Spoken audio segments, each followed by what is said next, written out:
Mercedes topped the opening pre-season test of 2022 with Red Bull snapping at their heels, so all signs point towards a 2021 repeat, right? Of course, the lessons from Barcelona are not so clear-cut. We're not here to read too much into the lap times, but there is still plenty we have gleaned from what happened across 3 days in Spain. One of the challenges for Mercedes and Red Bull last year was dovetailing their titanic fight for both world championships with the development work of the 2022 cars. As they would also have the harshest restrictions on aerodynamic testing, this seemed like the greatest potential for the two top teams to either drop the ball or simply be outgunned by those who had more opportunity to focus on the new rules. But Hamilton bullishly declared this week, "My team doesn't make mistakes. Of course, there is always a risk, but we don't make mistakes." And Mercedes' performance in the first test backed that up, with Red Bull just as impressive. This goes for the meaningful metrics like lap counts and the ones loaded with caveats like the lap times. By the time the test concluded, the order read Mercedes first, Mercedes second, Red Bull third, Red Bull fourth. Mercedes drivers did their times on the softest tyres, with Sergio Perez and Verstappen 1 and 2 steps harder respectively. These times are still potentially massively misleading. Maybe George Russell's Thursday evening appraisal that Mercedes were behind McLaren and Ferrari is actually the better read. Red Bull has been quietly very impressive, especially as Verstappen's lap time was 0.6 seconds slower on the C3 tyre than Hamilton had done on the C4, which one team suggested was 1.2 seconds faster.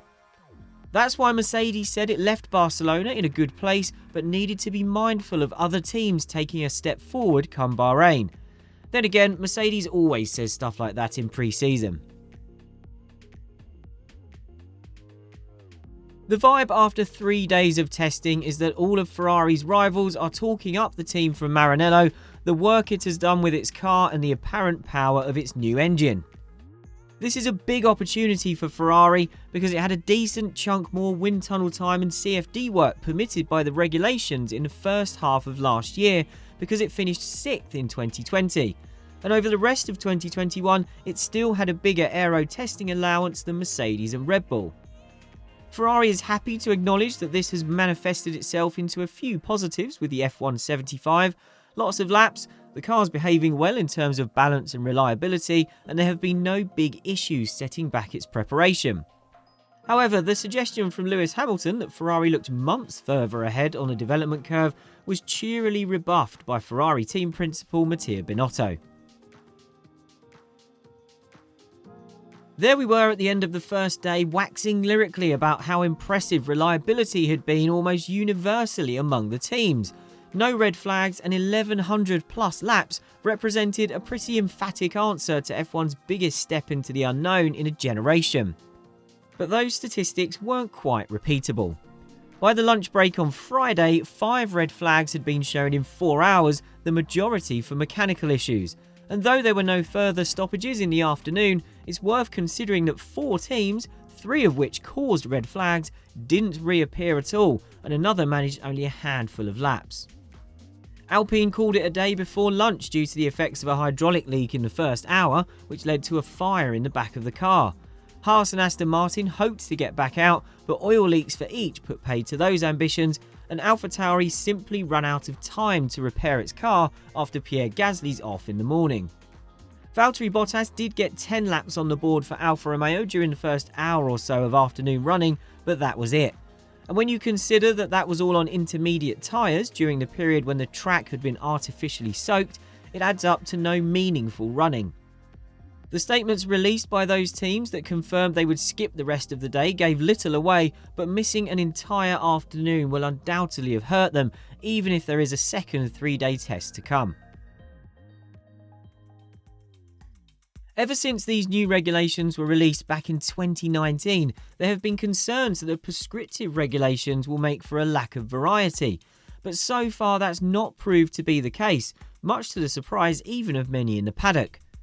The variety in nose shapes, side pod treatment and suspension configuration are the obvious differences, but even with the massively simplified aero, there's a wide range of interpretations and approaches.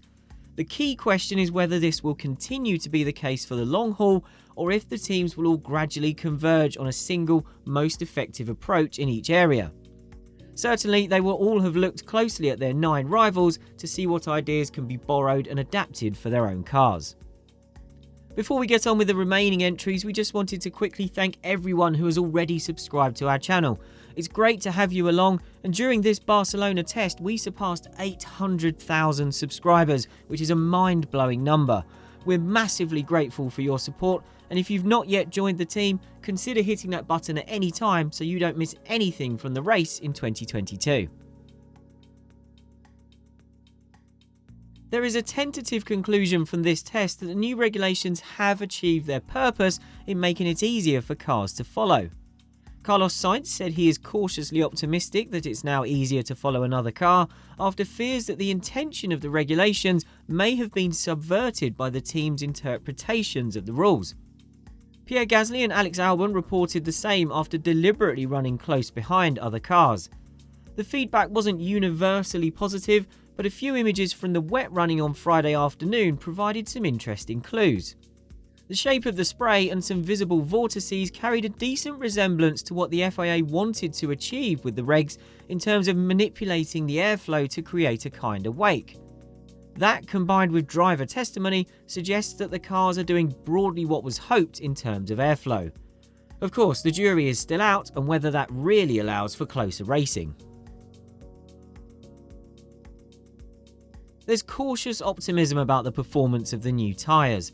One of the key requests of the performance letter given to Pirelli from F1 and the GPDA was that they should be able to recover their performance after being pushed hard. Drivers were asked to incorporate into their programs some hard running, a recovery period, followed by more hard running. This yielded positive results. The cool weather meant we saw an unrepresentative 1 to 1.5 seconds between the C3 and C4 compounds. In more typical race weekends, that gap should be more like 0.5 seconds. The raw facts of Haas's week are enough to class it as a terrible first test. Throw in the fact its title sponsorship has been dragged into the Russia-Ukraine crisis, and we can escalate this week to nightmare status without feeling like we're exaggerating.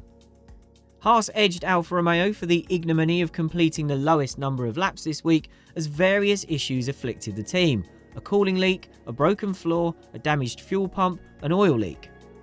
Haas and Alfa Romeo were among the earliest to switch their focus to these new rules, so it is a major disappointment to have had such a blow to their preparations. Valtteri Bottas' transition from Mercedes to Alfa Romeo has been more false start than fresh start this week, as his comments across the test indicate. On day 1, he said, "We had some issues that turned out to be pretty costly in terms of time lost." On day 2, he said, "I wasn't able to run as much as I would have wanted." On day 3, he said, "It's no lie that we haven't had quite enough mileage as we would have liked at this point." Bottas completed just 54 laps across his 1.5 days of running as Alfa Romeo ran into a litany of issues. It was the lowest tally of any driver, and Alfa Romeo was only spared greater embarrassment by Haas.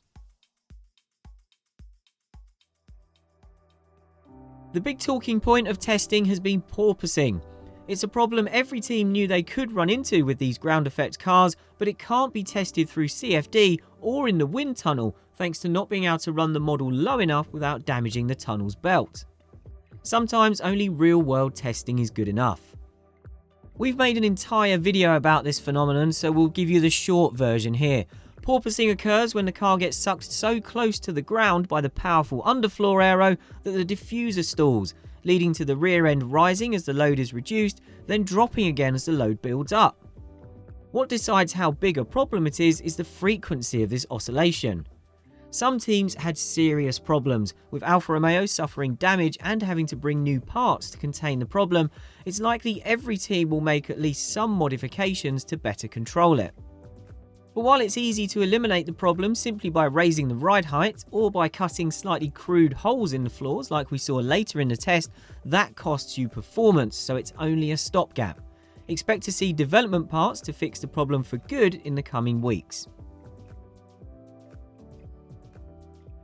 The minimum mass of Formula 1 cars has risen to 795 kilograms for 2022, but despite being 20 kilograms heavier than the first version of these new regulations and 43 kilograms heavier than last year's cars, teams are still struggling to get down to the minimum weight. The increase was to account for the weight added by the improved chassis safety systems and the 18-inch wheel rims, as well as the expectation that certain aspects of the 2022 car will have to be heavier by design given the demands of the cars. Teams are very reticent about revealing whether they are able to run at the minimum weight, and it won't be until the season-opening Bahrain Grand Prix that they need to be in their lightest possible trim without the extra sensors required for testing, and even parts that might not be in their final lightweight form. But even then, it's going to be a big challenge.